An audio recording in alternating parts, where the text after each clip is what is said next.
Como estas, amigos? We're gonna be looking at some gameplay features today, and also two new classes. We're gonna look at the two classes first, just to jump into all of it. We're gonna go down here a little bit, and we're gonna look at. Oh, okay, I just teleported all the way back up. That's awesome. We're gonna look at the favored one. The favored one is someone that has been blessed by the Lady Luck herself, and now has the very lucky abilities slash traits. Um, so in this new version of D&D Classic, as a stat, luck is a stat now. Um, so with luck dice, you're able to do a number of things, but one of them you're able to do is re-roll anything that is on a D20, and then you have to pick that roll. Usually, but with this passive, when you re-roll using a lucky point, you can now use pick the highest number if you'd like. Um, so that's fun. And then my lucky day, you can give a nat 20 to one of your teammates, so that's fun. If you get a nat 20 yourself. This is not supposed to be here, so that's good. Glad that I put that in there. Anyways, we're gonna look at that. We're gonna look at that class, the Conjurer, in a minute. The favorite one's abilities are pretty cool. Lucky one out is pretty fun. People basically have to roll a luck to even try to hit you. That's cool. Bless my luck. You can use stamina to get a lucky point back. Double or nothing. When a target attacks you, you will roll a d10. The target will also roll a d10. If it's a tie, reroll until there's a winner. If you win, the damage that they dealt to you goes to themselves, and if you lose, you take 2 times the amount of damage. So again, this class is about luck. So that doesn't mean bad or good luck. So it just luck all in general. And that's kind of the whole theme of the class. You get to summon in a slot machine, which is fun. Overall, you can win in this. But if you ever get a 1, 2, or 3, then you get health taken out of you, or whoever's using the slot machine in that fashion. So that's fun. Yeah, little slot machine ability.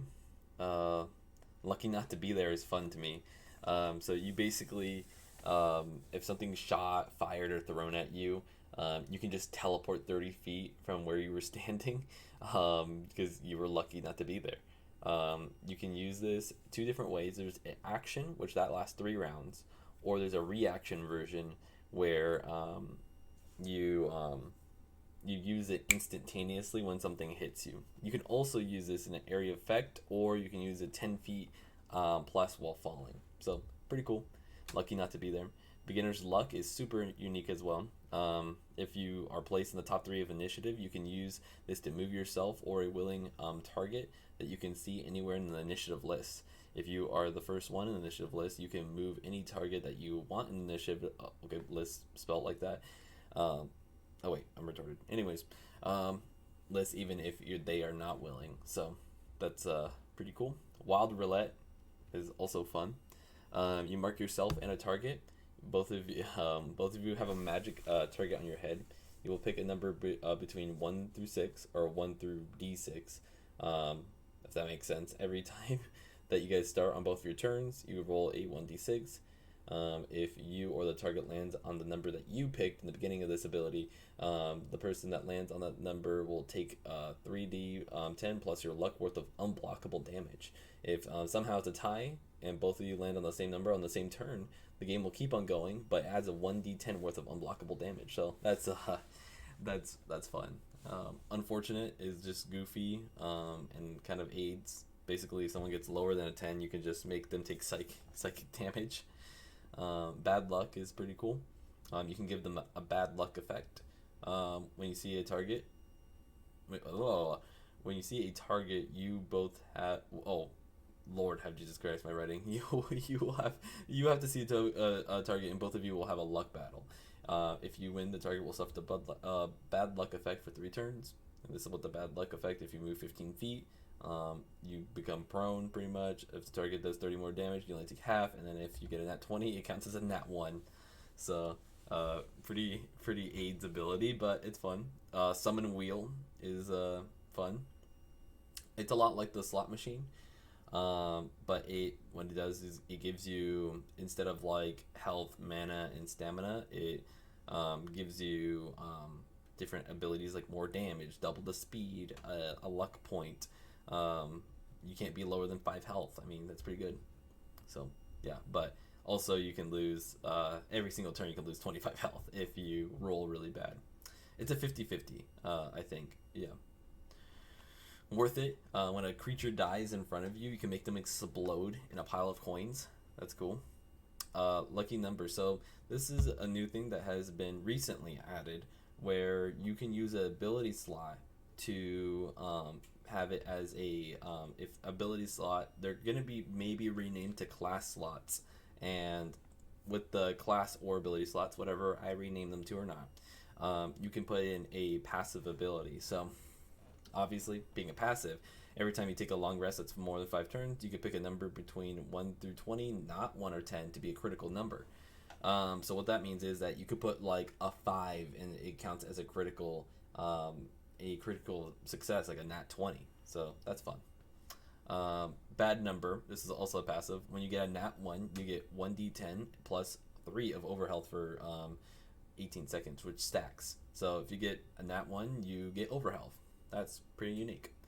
Lucky for them, you can see someone that rolls a 10 or lower. You can use this in one of your luck points to make them re-roll their dice if that happens to someone around you. Lucky damage, when you see someone... We'll skip that for now, because I guess I did not write that one. I might have just left it in my notes, so I'll look at that. When you see a bad luck for them, when you see someone roll a 15 or higher, you can use this one of your luck points to make them re-roll the dice, so that's cool. Bad luck for them.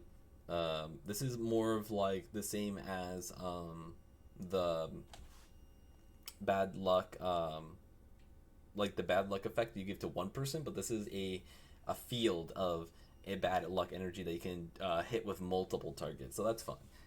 It has a different little effects here, but yeah, you have a 100-foot range, and then you make a 25-foot area in that range to give everyone that bad luck effect. Cheating hands is pretty goofy. If you see a teammate that is about to get hit, there should be a reaction. So I'll change that. You can switch your teammates with the other living creature that's 30 feet from them. The creature roughly has to be the same size and be willing. If not willing, then they can have a luck battle with them. If you win, then the two are switched. So that's fun. Then their level 90 ability is what comes around goes around. In a 30-foot area of yourself, if you or a teammate takes damage in the area, you will save it up. This will last 3 turns. After it ends, this ability ends, you will roll a 1d3. That is how many targets that the damage will be divided into. So let's just say in the 3 turns that you added up to 100 damage, right? That means you have 100 damage worth that you can target at someone. But they have to be in that 30-foot area, and you have to roll a 1d3. So if there is, let's just say you get 3. That means no matter what, you have to divide the damage by 3. So if there's one big enemy, a teammate, and you, then all 3 of those people are going to take damage. If you do not pick, or there is no target in the area that area, then you will take all the damage. The damage will be unblockable. So again, luck is not about being lucky. It's lucky or unlucky. It is just luck. So there is that.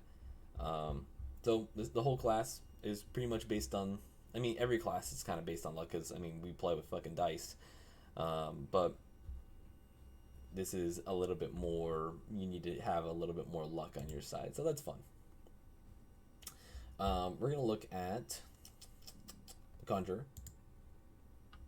Conjure is pretty cool. So what I did was, with the Druid, the Shaman, and the Conjurer, basically from the Druid, I've split the 2 classes, or split, basically, the Conjurer, the Druid, and the Shaman are all cousins. I like to say that, because they all originated from the Druid, the Conjurer and the Shaman. So the Conjurer is all plant-based. They have plant-based abilities, passives, and other cool little things. So they have Plant Talker. They can talk to plants. They have to touch the plant, and the plants usually can only answer in 1 word. Daylight savings is so interesting. If you have sunlight touching your skin, you can roll a 1d8 to see how much less stamina that your ability takes to use. So obviously the ability cannot be lower than 10 stamina. You also have a thing where you can bless a plant that you make by using the sun's blessing. And there's passives under that. Stamina shop is always the same. Plant growth. You can grow a plant. You can see how many fruits and veggies it grows. Pretty simple. Rolling log is pretty unique. In front of you, you put your 2 hands on the ground and grow a tree. Then you suck the life out of that tree and make the log fall onto the ground and roll in front of you. Makes people prone and they take damage, and also you get health. So pretty cool. This is the one that has the first Sun's Blessing. Sun's Blessing.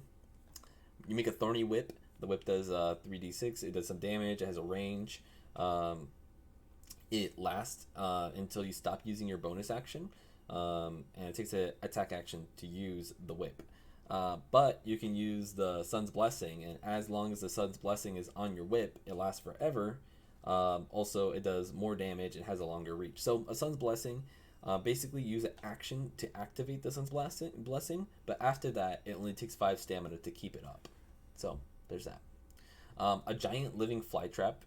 So you get to make a large fly trap that can attack targets that are 10 feet away from it, I believe. Yeah, 10 feet away from it. You can use your reaction when the fly trap attacks to grapple a target, and that's pretty fun. It does have health, but if you put Sun's Blessing on it, it heals every turn. Also, it does more damage and has more strength. Field of Vines. You can make a large field of vines. That might be a surprise. It takes 3 times the movement for every 5 movement, and the vines do 1 d4 of damage as long as they're in that field. The ability usually has a certain amount of turns, but if you have Sun's Blessing, it lasts as long as you want. And then every 5 feet of movement, it does 1d8. Vine limbs is fun. You grow like vines out of your back, and you have like a climb speed. You take half fall damage, you have advantage on acrobatic checks, grapple, and then extra 15 feet of movement. Sun's Blessing adds, so you get extra 10. Bark skin, you grow a bunch of bark all over your skin. You look like a tree. You lose some movement, but you get some of that nice damage taken away. Also, your fists are covered in bark as well, so that's cool. Sun's Blessing, it lasts pretty much forever until Sun's Blessing is off, and then it takes away 6 less damage, so that's good. Unrooted is cool. You get to make a hole that is unrooted, like there's roots under the soil and they kind of move the soil, and you can make an enemy drop, and then using your reaction you can make that hole deeper. So yeah. Giant tree, you can think of this as like a May wall. You can put it up. It has a lot of health. It's not gonna break anytime soon, and it's pretty big. So that's cool. Field of Flowers makes like a smoke screen. It makes accuracy pretty bad. There's that. Replanted is if you have a plant already planted. So again, example for the fly trap. You can make the fly trap basically grow legs and then move somewhere else. You can do that with almost any of the plant abilities that you have. It's like the giant tree or all that. You can turn into a plant. Yes, you can turn into a plant. You can't move, but you just look like a plant. You smell and feel like a plant. One of the passives is photosynthesis. If you have a gallon of water, my dogs are barking. That's epic. Okay. As long as you have a gallon of water and 3 hours of sunlight, you're just full for the whole day. So that's photosynthesis for you. Hugging cacti. My bad. You grow 3 cactuses next to you, and they just go flying toward the target. So there's that. Grappling weeds. You make a creature. Basically, you aim at a creature, and you roll a 1d3 plus 1, and that's how many grapple checks that they need to make. So these weeds just come out and start just try to grab as many times as they can. So it's pretty unique in that one. A movable tree. You basically grow like roots and bark on your legs. You cannot become prone. You cannot be pushed no matter what. Pretty simple. I'll probably lower the stamina on this one, but there's that. Make Forest at level 70. You get to roll a 1d12 plus 3, and you can just make that many trees. That's a lot of trees. You can place them in a 50-foot area. The trees are a 5 feet wide, 20 feet tall, 5 feet wide again in the other angle. These trees have 50 health each. The trees last 10 turns. The trees must have a 3 gap from each of them, so you can't make a wall of trees, but you can make a bunch of trees. I think this is pretty good when there's open space, or there's that, and then also there doesn't seem like this ability goes away. There's not like, oh, I'm slow, never mind, my bad. The ability does go away. I mean, 10 turns is a lot of turns, but you make this magical forest that if there is something in the way, or if there is a bigger creature, you can make a forest. So that's good. Plant bomb. You basically change the chemicals inside of a plant that's at least the size of a football, and you make it into a bomb. You can plant the bomb. You can plant the plant bomb, or you can throw the plant bomb. So there's that. Plant attack is super fun. Basically, when there is so if you have that forest like of trees, what you can do with this is if there's something standing 10 feet away from it, you can just make that tree attack, or the what else? The large tree, or sorry, large tree, or the flower field, or the vine field. And you can pick an attack that they do. So you can make a vine attack where a vine grows out of them, or a cactus needle shot, or a giant branch just comes out of it and hits the target. So that's pretty cool. New life is in a 50-foot area. You roll nature. Every 5 you get is 1 plant you find that has some life in it, or life to give. Every 1 plant gives you a pool of health of 1d10 plus 5. I don't know why my dogs are barking. This pool of healing can be divided into a number of creatures in a 50-foot area. So, a big healing ability. My garden is pretty cool. Basically, you touch the ground, and you're able to spawn in 3 of these things here. They can be 3 fly traps, 3 giant trees, or 2 fly traps, 1 giant tree. But you basically touch the ground, and you're able to summon 3 different things right here, which is pretty good for just 1 ability, spawning in 3 of these things. And of course, it's 70 stamina, but I think for 3 fly traps, it would be like 90 to like 100 and something. So, and vice versa to everything else. Now, going from classes, that's all I'll show today. We'll go to settlements. So settlements are places that you can build in my D&D world, and they give you benefits. They give you more healing. They allow you to fast travel. They allow food to be made and all that. So right now we have about I have 25 in testing, but 17 here, I think. So it's a lot. I won't go through all of it because I already went through a lot with the classes. But you can see there's been some hard work here. There's 18 here. There should be more than 30 when I'm done. But we have living quarters here that give you more health when you sleep. To explain some stuff that is with this is space needed. So you need obviously a space that is a 10 by 10. You can create that with the 4 walls or whatever it may be. So a question that was asked not that long ago is that resources in GP. So GP is how much you would pay in order for someone to get the resources and also build it for you. Resources, if you really want to build it on your own, you can build it on your own, but it will still have to equal the GP amount. This allows you right here, the resources gives you more customizability. Obviously, you can probably pay the workers a little bit more to kind of further out your goals. So there's that. There is a time needed, which is 4 days to build this, but there's also a build DC. So if you can't build it, I mean, it might be simple to you, but other people might have harder times. It's just an intelligence roll. But you can also use this to skip days as well. Every day you're allowed to, every 24 hours, you're allowed to roll a build DC, just to see if you can skip a day. So there's that. There's different levels of that. There's an arcane study that allows you to upgrade your spells, make scrolls, and see what magic items do, which is fun. Kitchen allows you to make food, gives you more food points. We'll probably get into that mechanic in a future video. Um, and there is that. But you can also hire workers in these settlements as well.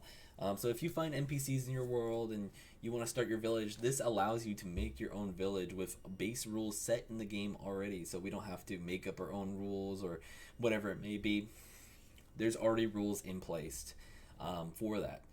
So if they have the resources in the inventory, which we have a settlement sheet now, I won't show that now, but I'm pretty excited. I'll probably show it next episode I make. But there's a settlement sheet that like adds up a lot of the stuff. So if you like micromanaging and making passive like income and having this background thing while you're doing your main thing, then this is perfect for you. So kitchen allows you to make food, allows NPCs to work for you. There's that. There's the garden. You're allowed to grow shit. That makes sense. You can have workers on that. Library. Library is pretty fun as well. Library stores up to 650 books. With this you get advantage on your history, learning a book. So if you're learning how to speak a different language, this will help you. Also, you can open up your library. If you have books and you're in a populated area, they can make money for you. So you can open up your library, which is fun. A church is fun. It gives people health after 24 hours. Also, I'm going to be adding this, but if you're a paladin and you break your oath, you're able to kind of mend your oath here as well. So that will be nice. You get advantage on religion rolls. So if you are someone that talks to a demon and needs to talk to a demon or a god, there's that. Smithy is fun. You get to make armors and weapons with advantage. And I'm going to probably add some other little passives there. You can also fix weapons there. It has its own storage space. So there's that. And you can have workers here too to go collect. Okay, this shouldn't be 4 garden beds. I'll change that. But you can have workers go and buy and sell stuff for you. So there's that. Storage house is what it sounds like. It's just a big place with a lot of storage. It has a DC to unlock it, and then if they fail, they take lightning damage. There's that. A laboratory, you can make potions.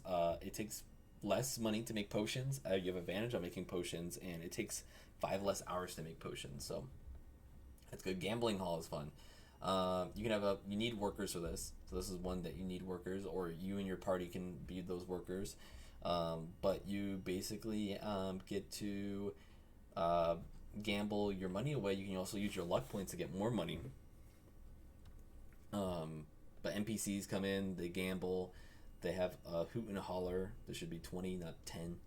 But yeah, there's that. Stable to have creatures in it. They get XP passively in the stable. So pet XP is coming back. A theater, you can have entertainers there, but they can make you money over time. Teleporting circle is fun. It's a whole room where you and 12 living things can teleport for only 15 GP, pretty much anywhere that you've been at and you spent 24 hours at. You can't teleport inside buildings, you can't teleport inside caves and stuff, I think.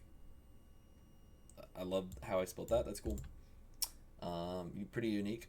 Trophy room is fun. It's basically a big vault that keeps all your gold, but you're able to magically summon your gold anywhere, pretty much anywhere in the whole universe. So you can hide this like underground and have, the thing is you can't send the money back. You can summon the money back into you can summon the money from your vault to your hand, but not your hand to your vault.